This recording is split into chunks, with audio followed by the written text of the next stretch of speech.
안녕하세요. 임세희 노무사입니다. 네, 오늘 영상은 제가 중소기업들 꼭 알아야 할 내용들, 그리고 사장님들 주의해 주셔야 할 내용들 위주로 정리를 해서 말씀을 드리려고 합니다. 오늘 내용을 보시면 제가 좀 여러 가지 사례를 준비를 했는데요. 이 사례들이 거의 대부분 중소기업에서 많이 발생하는 노무 리스크와 관련된 내용입니다. 오늘 내용 주의 깊게 봐주시면 중소기업들 대표님들 및 인사 담당자들, 그리고 중소기업에서 근무하시는 많은 근로자분들 많은 도움이 되실 수 있을 거라고 생각이 듭니다. 네, 첫 번째 사례부터 설명을 좀 드리겠습니다. 첫 번째 사례는요, 음식점업을 하고 있는 사업장이었고요. 주 6일 근무하는 사업장이었습니다. 근무 시간은 오전 11시부터 오후 11시 30분까지 근무를 했고, 중간에 브레이크 타임이 한 2시간 정도 있는 사업장이었는데요.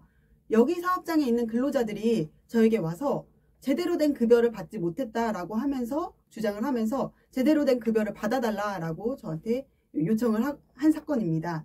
네, 제가 근데 이 상담을 하다 보니까요, 좀 문제점이 몇 가지 있더라고요.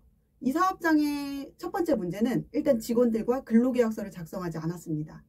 네, 그리고 밤 10시 이후에 근무를 하는데도 그 10시 이후 근무에 대한 야간 근무 수당을 제대로 책정해서 주지 않았고요.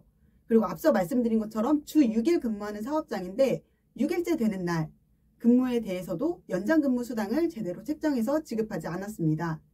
그리고 또 한 가지는 직원들이 연차를 사용하지 못한 거에 대해서 미사용 연차 수당도 제대로 지급하지 않았습니다. 그리고 마지막으로 여기에 근무하고 있는 직원분들 대부분이 여성분들이었는데 여성 근로자에 대해서 야간 근무를 시킬 때 그에 대한 동의를 받지 않고 진행을 했습니다. 사업장을 파악을 해보다 보니까 너무 많은 노무 이슈들이 발생을 해서요. 이분들은 단순히 이제 급여를 조금 못 받았다라고 얘기하면서 저에게 주장을 했지만 제가 이 사건을 제대로 검토를 해보고 미지급된 금품을 제대로 산정을 해보니 약 4천만 원에서 5천만 원 사이의 급여를 못 받은 걸로 나왔습니다. 그래서 저희가 이 사건을 고용노동부에 진정을 제기하기로 했고요. 이분과 같이 근무하시는 분들이 총 4분이 있어서 4분 모두 동시에 진행을 했습니다. 그래서 저희가 사건을 진행을 하고 노동청 조사를 좀 성실히 받았고 상대방 측도 이제 생각하지 못했었던 금액을 지불해야 된다라는 생각에 상대방 측도 노무사를 고용을 해서 저희가 양쪽이 서로의 주장을 파악을 하고요. 잘못된 점을 제대로 파악을 해서 결국에는 약 4천만 원 정도의 총액으로 합의를 하고 마무리를 했었던 사건입니다. 네, 지금 이 사건에서 정말 중요한 부분이 2가지 제가 근로기준법의 내용을 말씀을 드리고 싶은데요. 첫 번째는 근로계약서를 작성하지 않았다라는 점입니다.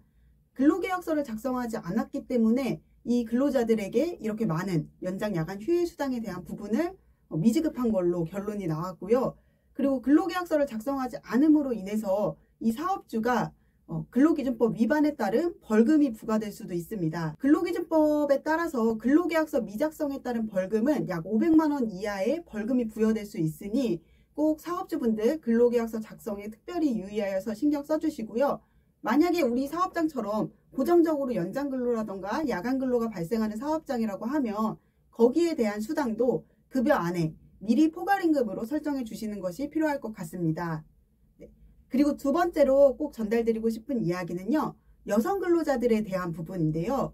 여성 근로자들이 밤 10시 이후에 근무를 할 때에는 꼭 그 근로자의 동의를 받으셔야 합니다. 만약에 여성 근로자의 동의를 받지 않고 밤 10시 이후에 근무를 시키셨을 경우에는 2년 이하의 징역 또는 2천만 원 이하의 벌금에 처해질 수 있습니다. 꼭 이런 점들 유의하셔서 근로자를 채용하시고 그리고 근로자들하고 근무를 시키실 때는 꼭 이런 상황들 근로기준법에 위반되는 부분 없는지 한 번 더 체크해 주셔야 할 것 같습니다.